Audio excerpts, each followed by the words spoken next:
os irmãos, então, a nós refletirmos um pouco na palavra de Deus e também em nossas vidas, à luz da palavra de Deus. Eu quero te convidar a abrir a sua Bíblia no Evangelho de Marcos. Abra sua Bíblia no Evangelho de Marcos, capítulo 4. E nós vamos ler os versos de 35 a 41, um episódio muito tocante, né? E que fala muito às nossas vidas nos dias de hoje, tempestuosos de hoje, né? Então, de Jesus com seus discípulos. Então, abra em Marcos, capítulo 4, versos 35 a 41. Diz assim a palavra de Deus: Naquele dia, ao anoitecer, disse ele aos seus discípulos: Vamos para o outro lado. Deixando a multidão, eles o levaram no barco, assim como estavam. Outros barcos também o acompanhavam. Levantou-se um forte vendaval, e as ondas se lançavam sobre o barco, de forma que este ia se enchendo de água. Jesus estava na popa, dormindo, com a cabeça sobre um travesseiro. Os discípulos o acordaram e clamaram: Mestre, não te importas que morramos? Ele se levantou, repreendeu o vento e disse ao mar: Aquiete-se, acalme-se. O vento se aquietou e fez-se completa bonança. Então perguntou aos seus discípulos: Por que vocês estão com tanto medo? Ainda não têm fé? Eles estavam apavorados e perguntavam uns aos outros: Quem é este que até o vento e o mar lhe obedecem? Vamos agradecer ao Senhor, queridos. Pai amado, nós te louvamos por tua palavra eternizada, Senhor, nas Escrituras. Te louvamos pela Bíblia, te louvamos porque podemos aprender de ti. Podemos, pela iluminação do teu Espírito Santo, te conhecer mais e mais e termos a nossa vida transformada um pouco mais à luz da tua palavra, cada vez mais à imagem do teu Filho Jesus. Nós te louvamos por isso, te damos graças e pedimos que o teu Espírito Santo esteja operando no coração de todos aqueles que estão lendo junto conosco esta palavra e refletindo nela nesse momento. Que nós fiquemos apenas com aquilo que vem de ti, Senhor, para a glória do teu nome.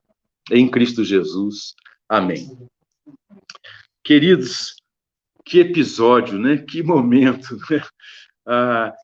Nós temos aqui Jesus que estava falando com uma multidão, né? E ele deixa essa multidão, ele pede que seus discípulos, né? Ordena seus discípulos que entrem no barco e o levem para o outro lado do Mar da Galileia, né? Ou do Lago de Genezaré, como também era conhecido. Já ao anoitecer, né? Já no fim da tarde, e eles então embarcam nesse barco, vão embora mar adentro, e outros barcos o seguem, né? E aí, no meio do caminho, começa um forte vendaval. Isso era comum naquela região, em certas épocas do ano, que vinham os ventos frios, sopravam do Mediterrâneo, né, sobre as montanhas e entre aqueles vales, e chegavam ao Mar da Galileia, e eles encontravam, né, trombavam com o calor que tinha sobre aquele mar, e aí causava essas tempestades súbitas, né, que os pescadores sofriam volta e meia com essas vendavais, com essas ondas que praticamente inundavam seus barcos, né? E os discípulos ficaram, então, apavorados, né? E aí nós temos, então, o desdobramento com o episódio central desse nosso texto, né? Mas antes de nós refletirmos sobre isso que Jesus faz e fala aos seus discípulos, né? Eu queria ver com vocês três verdades que esse texto nos traz, né? E eu acredito que são muito importantes para os nossos dias hoje, para nós como igreja, para nós como discípulos de Jesus, para nós refletirmos sobre como temos vivido a nossa vida, né? Então, são três verdades essenciais que Jesus nos apresenta aqui, antes de nós entrarmos no cerne do nosso texto, nesse episódio central, né? A primeira delas diz respeito ao estilo de Jesus. O estilo de Jesus. Nós precisamos refletir isso porque é bem possível que a gente tenha se distanciado disso ao longo da história, né? Por mais que a história da igreja tenha nos deixado um legado e tantas coisas boas, talvez nós nos percamos, eventualmente, de coisas essenciais que Jesus nos transmitiu com a sua vida, né, com a sua forma de agir, que são tão importantes e a gente precisa voltar com humildade para o Evangelho, né? E o estilo de Jesus que eu quero salientar aqui é a simplicidade de Jesus no discipulado. Jesus, ele era simples, né? Ele se reuniu com as multidões, falou às multidões, mas em determinado momento, ele ordena aos discípulos que deixem as multidões, porque ele tem um ministério muito mais importante junto a seus discípulos, junto àquele grupo pequeno, que ele precisava preparar, que seria o grupo que impactaria o mundo inteiro com as suas boas notícias de salvação. Então Jesus, ele gastou tempo com a multidão, mas ele sabia que não era aquela multidão que iria revolucionar o mundo. Na verdade, ele advertiu a multidão, ele sabia que a multidão só o seguia porque ele fazia o milagre da multiplicação dos pães e dos peixes e os alimentava. A multidão seguia pelo bem-estar que conseguia por estar próximo a Jesus, porque tinha suas enfermidades curadas, porque ele os fazia sentir-se bem. A multidão estava atrás de Jesus por si mesmos, por sua autossatisfação.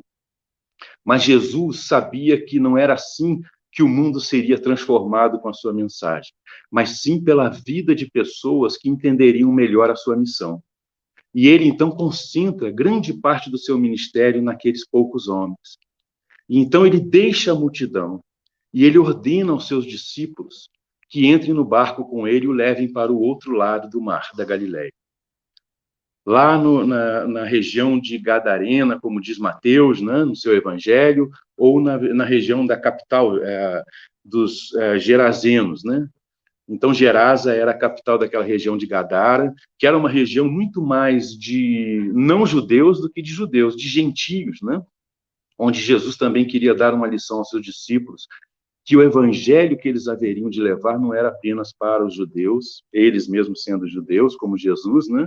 Mas era para todos os povos e todas as nações e todas as línguas, né? Então, Jesus, ele ordena aos seus discípulos, o que os seus discípulos fazem? Eles não chegam para Jesus, não, Jesus, está anoitecendo, nós vamos ficar aqui em casa, confortáveis, né? Vamos comer, vamos dormir, vamos ficar tranquilo aqui. Não. Eles não se preocupam apenas com o seu próprio bem-estar, com a sua própria satisfação. Eles vão aonde Jesus os ordena irem. Eles estão atentos à voz de Jesus. Né? Cristianismo é isso. Discipulado de Jesus, ser igreja, é estar atento à voz de Jesus. É saber que Jesus talvez vai te dizer no final do dia, quando você já está cansado, que é para você entrar no barco com ele e seguir para o outro lado. Então, vida cristã é isso. É estar com os olhos fixos em Jesus e ouvir o que ele tem para nos dizer na sua palavra. E fazer conforme ele ensina, conforme ele nos ordena. E talvez é nisso que a gente tenha perdido essa simplicidade, né? O apóstolo Paulo, na sua segunda epístola aos Coríntios, no capítulo 11, ele diz assim nos versos 3 e 4. Verso 3, ele diz assim: o que receio e quero evitar é que, assim como a serpente enganou Eva com astúcia, a mente de vocês seja corrompida e se desvie da sua sincera e pura devoção a Cristo. Outra versão de João Ferreira de Almeida diz assim: e se desvie da simplicidade da sua devoção a Cristo. Essa simplicidade com que Jesus chama os discípulos para estarem com ele em qualquer lugar. Seja numa planície, seja no alto de uma montanha, seja num barco, né? Seja numa praia. E Jesus, então, convive com eles, com todos os pequenos atos do nosso dia a dia, né? Jesus dorme com eles, Jesus come com eles, Jesus bebe com eles, Jesus os ouve, Jesus conversa com eles, né? Jesus percebe as mudanças nas emoções deles. E eles estão atentos a Jesus, querendo beber e se alimentar de tudo que ele tem para eles. Esse é o verdadeiro discipulado cristão, essa é a vida para a qual Jesus nos chama, para estar com ele aonde ele está, para ouvi-lo aonde ele quer nos falar, no dia a dia, nas pequenas coisas do dia a dia, na vida comum, né? e estarmos juntos enquanto irmãos e irmãs em Cristo, como comunidade, seguindo, né? É interessante porque o texto diz que eles entraram no barco com Jesus e vários outros barcos o seguiram. Havia pessoas interessadas no que Jesus tinha para lhes dar, no que Jesus tinha para lhes comunicar, né? Então, queridos, a gente precisa talvez voltar para essa simplicidade. Em vez de estarmos preocupados com a nossa autossatisfação, com lugares, com música de qualidade, com lugares confortáveis, né? Em só estarmos juntos, reunidos no nome de Jesus, se o lugar for atraente, né? Em procurarmos qual lugar é mais atraente hoje para estarmos, né? Nós estamos reunidos apenas por causa de Jesus.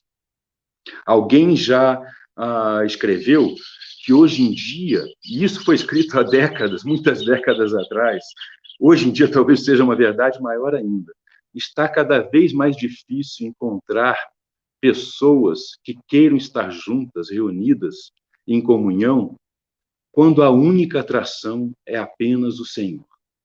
Quando a única atração é apenas Deus, é o Senhor Jesus Cristo.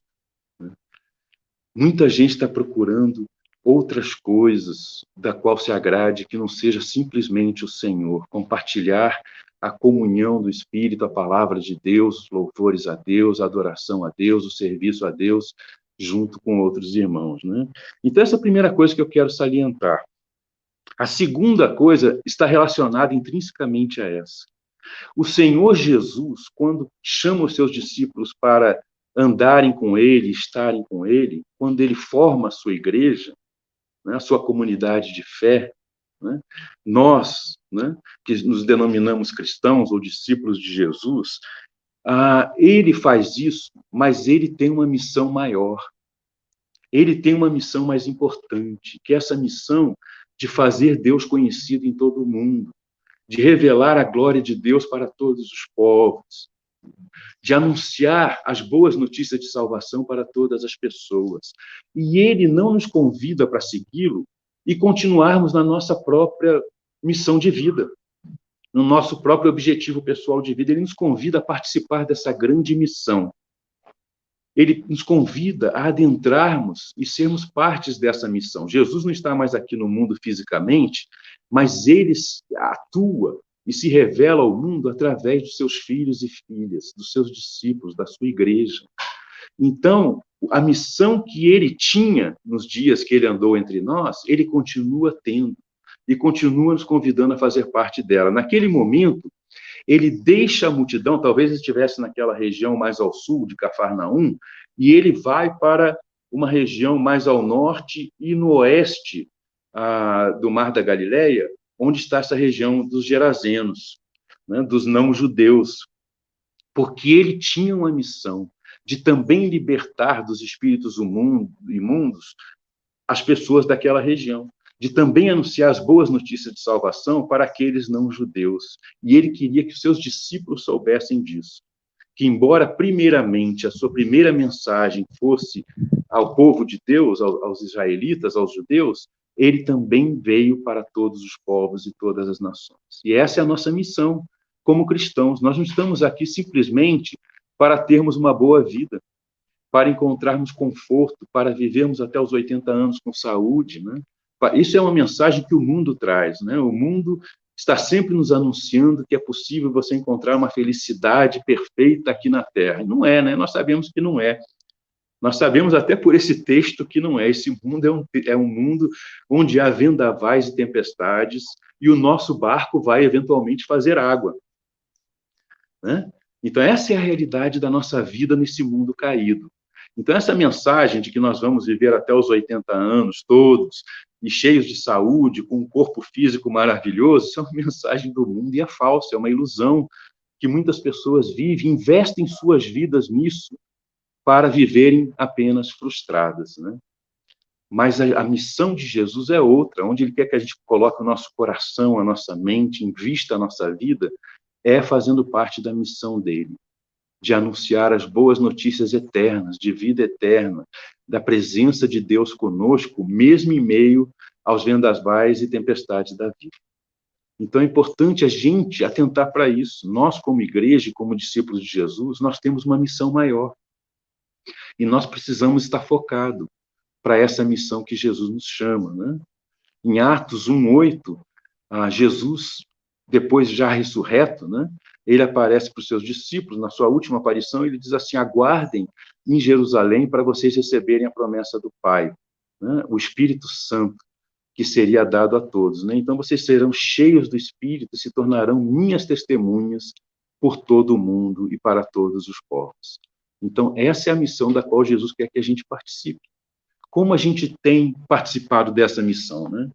Em que medida a nossa vida, né, tem refletido essa mesma simplicidade dos discípulos, de estarem sempre com os olhos fixos em Jesus, atentos à sua palavra, procurando fazer conforme a sua palavra e também disseminando essa sua palavra para os outros. Onde nós nos encaixamos na grande missão de Cristo, né? Nós precisamos perguntar isso, porque esse é o nosso chamado, é essa a nossa vocação como cristãos no mundo, né? A terceira mensagem que eu creio que é importantíssima para esse momento que nós estamos vivendo, de pandemia, de todos os transtornos que nós temos no mundo, né? É que essa realidade de que os discípulos, eles obedeceram Jesus, eles entraram no barco com Jesus, já ao anoitecer, ao cair do dia, né? E eles foram no barco à noite, no meio do Mar da Galileia, que é imenso, né? É gigantesco, é como se fosse um oceano mesmo. E no meio do caminho, os ventos mudaram, veio essa tempestade terrível, o barco, as ondas começaram a fazer água no barco. Então, é essa realidade, queridos, nós precisamos estar atentos a isso. A nossa vida, não é porque nós somos cristãos que a nossa vida vai ser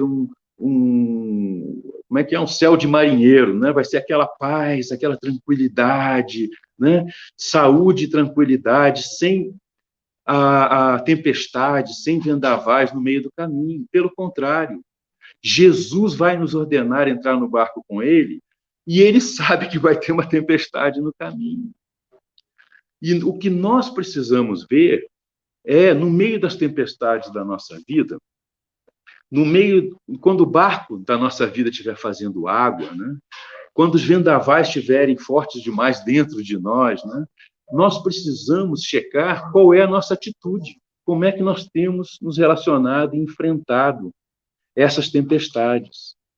Os discípulos de Jesus aqui, que não sabiam exatamente ainda quem ele era, eles talvez já desconfiassem, né? Eles estavam querendo acreditar que ele era o Messias que veio para tirar os pecados do mundo e dar a vida eterna para todos, né? Que se arrependessem e nele crescem. Mas eles não sabiam exatamente quem era Jesus. E então, no meio daquela tempestade, quando o barco começou a fazer água, eles ficaram apavorados. Eles temeram pela sua própria vida. E isso vai acontecer conosco, né? Na nossa pequena fé, na nossa fé frágil, nós vamos ter dúvidas. Nós talvez vamos nos questionar: será que o Senhor realmente nos ama a ponto de estar sabendo o que está se passando com a nossa vida? Esse caos que está nos rodeando, que está acontecendo conosco? Nós vamos nos questionar: será que o Senhor se importa? Será que o Senhor é capaz de mudar essa situação? E os discípulos temeram e foram questionar Jesus, né? Então, Jesus estava dormindo. Jesus, fisicamente com eles, estava dormindo lá atrás no barco, né? Ele pegou uma almofada debaixo do banco, deitou e dormiu, quando a tempestade já estava acontecendo. E eles tiveram que acordar Jesus. E a pergunta deles é uma pergunta que talvez a gente faça para Deus eventualmente na nossa vida: Senhor, o Senhor não se importa que a gente morra? Olha como é que está o estado da minha vida, olha que caos eu estou vivendo. O Senhor não liga, o Senhor não se importa. E aí Jesus acorda, e o que Jesus faz? Jesus dá uma lição para eles, né? Jesus pergunta para eles assim: olha na sua Bíblia. Na primeira coisa que Jesus faz é agir, né? Com poder. Então, no verso 39 diz assim: Jesus repreendeu o vento e disse ao mar: aquiete-se, acalme-se. O vento se aquietou e fez-se completa bonança. Essa é a primeira coisa que Jesus faz. Então ele se vira para os seus discípulos, que estão apavorados com o que Jesus faz, né? E nós já vamos falar, porque esse é o episódio central do nosso texto, né? Ele vira e fala assim: por que vocês estão com tanto medo? Ainda não têm fé? A pergunta que Jesus está fazendo e que ele faz para nós hoje, quando nós duvidamos, quando nós nos questionamos se o Senhor se importa, né? Se ele está atento, se ele é capaz de agir em nosso favor, é a mesma pergunta que nós fazemos para Jesus, para o Senhor, né? Para Deus. O Senhor não se importa que morramos, né? O Senhor não se importa com essa desgraça que nós estamos vivendo, né? E Jesus, ele se volta para nós e ele pergunta: por que vocês estão com tanto medo? Ele está perguntando se vocês ainda não me conhecem, vocês ainda não entenderam quem eu sou, vocês ainda não sabem do que eu sou capaz, vocês ainda não confiam o suficiente em mim para ficarem tranquilos, para saberem esperar em mim, para confiar em mim mesmo em face da morte. É como o Rogério falou aqui no convite à adoração, né, na abertura do nosso culto, que ele disse: os nossos dias estão contados, né? Nós precisamos aprender a contar os nossos dias, porque é óbvio que num dia nós vamos morrer fisicamente e estar com o Senhor, aguardando o dia da ressurreição, aguardando o dia da sua volta em glória. Mas até lá, será que nós não sabemos quem Ele é? E, queridos, e aqui nós precisamos nos perguntar: eu não sei qual é a tempestade que você está vivendo na sua vida.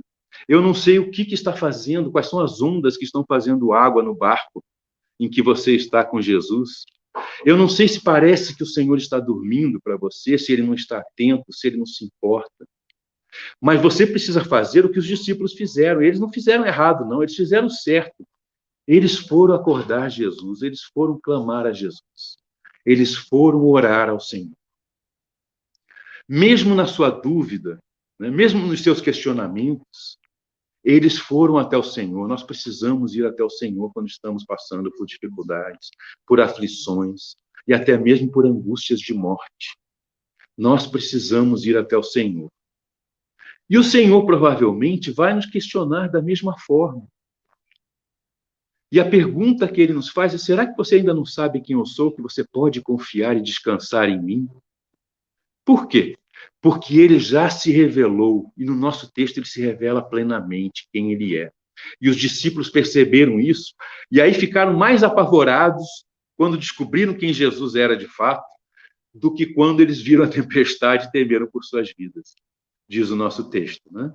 Então Jesus, o que ele faz no verso 39? Ele acorda, ele olha para a tempestade, e ele faz a mesma coisa que ele fez com os espíritos imundos, que estavam atormentando a vida das pessoas, transtornando a vida das pessoas. Ele vira e fala com o vento e fala com o mar. E ele diz para eles: aquiete-se, acalme-se. E o que o vento e o mar fazem? Se pacificam, né? Faz aquela paz, faz aquele céu de marinheiro, né? Faz aquela tranquilidade. E todos no barco, e não só no barco com Jesus, mas nos barcos que seguiam Jesus também se beneficiaram disso, né? É importante a gente lembrar disso. Não só a nossa vida cristã não tem impacto só na nossa vida, mas tem na vida daqueles que estão à nossa volta também. Quando Jesus age na nossa vida, isso impacta a vida daqueles que estão à nossa volta. Mas todos se beneficiaram dessa ordem que Jesus dá à natureza. E, queridos, por que eles ficaram apavorados? Eles deixam muito claro aqui, né? Eles perguntam: quem é este que até o vento e o mar lhe obedecem? Apenas Deus tem esse poder. Apenas o Criador, que sustenta todas as coisas na vida e na natureza, é capaz de dar uma ordem para a natureza e mudar o que é natural. Apenas Ele é capaz de interferir e fazer de onde há uma tempestade, onde o barco está fazendo água, onde há um vendaval na nossa vida, pacificar tudo. A paz que tudo pacifica, né? Alguém já escreveu lá na Idade Média, né? Um dos santos do Senhor. Bernardo de Claraval escreveu isso, né? A paz de Deus a tudo pacifica. Então, queridos, Jesus, ele acorda, Ele acalma a natureza e os discípulos ficam boquiabertos, sem palavras, porque eles percebem que estão diante de alguém muito maior do que eles imaginavam. O próprio Deus. Perfeito homem e perfeito Deus na pessoa de Jesus Cristo. E aí eles começaram a aprender que eles podiam confiar, mesmo em face da morte. E é interessante porque depois da morte e ressurreição de Jesus, depois que eles são cheios da promessa de Deus, do Espírito Santo de Deus, eles então enfrentam qualquer coisa. Eles fazem coisas assim inacreditáveis, eles sofrem e passam por sofrimentos tão terríveis quanto os que Jesus passou aqui na Terra. E eles são mortos, né? São martirizados de formas cruéis, mas eles sustentam a fé e a mensagem com coragem e ousadia, porque eles sabem diante de quem eles estão. Eles sabem quem está habitando dentro deles. Eles sabem com quem eles estarão por toda a eternidade. Que eles podiam confiar. E a fé deles não é mais aquela fé que duvida, que questiona, mas é uma fé firme, estável.